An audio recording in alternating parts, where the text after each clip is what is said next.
இந்த பொண்ணு அவங்க குழந்தைக்கு சோறு விட்டு அப்பதான் போறாங்க. அப்ப ஒரு போன் வருது. அவங்க அண்ணி நான் கடைக்கு போறேன் நீயும் வரையா அப்படின்னு சொல்லி கூப்பிடுறாங்க.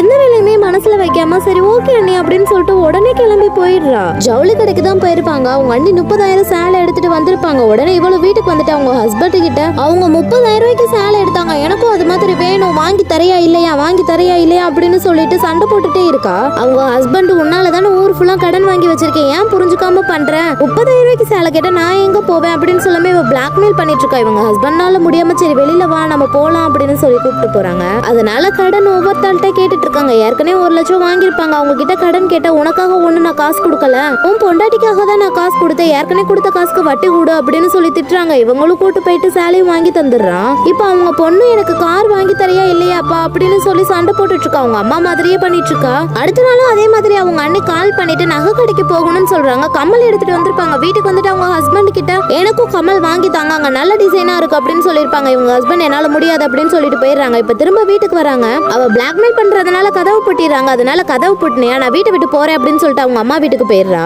அவங்க அன்னிக்கிட்ட போயிட்டு அண்ணி அவ எனக்கு எதுவுமே வாங்கியே தரமாட்டா, நீங்க சொல்லுங்க அப்படின்னு சொல்லி அங்க போய் கம்ப்ளைண்ட் பண்ணிட்டு இருக்கா. இப்ப இவ ஒரு வேலையா வெளியே போயிட்டு வந்திருப்பா. வீட்டுக்கு வந்தோடனே அவங்க அண்ணி அவங்க பொண்ணுக்கு அதை கம்ப்ளைண்ட் பண்ணிட்டே இருக்காங்க. ஏண்டி உன் பொண்ணுக்கு நான் சமைச்சிட்டு சாக்லேட் வாங்கி தரேன்னு தான் சொன்னேன், உடனே போயிட்டு கதவை அடிச்சுட்டு எனக்கு இப்பவே வேணும் அப்படின்னு சொல்லி கத்துறா அப்படின்னு சொல்றாங்க. கடைசியில பார்த்தா அந்த பொண்ணு அவங்க அம்மா மாதிரியே பண்ணிருப்பா. உடனே அதை புரிஞ்சுக்கிட்டு நம்ம பொண்ணு நம்ம பண்ணதுனால தானே இப்படி பண்றா அப்படின்னு சொல்லிட்டு இப்ப திரும்ப வீட்டுக்கே வந்துடுறா.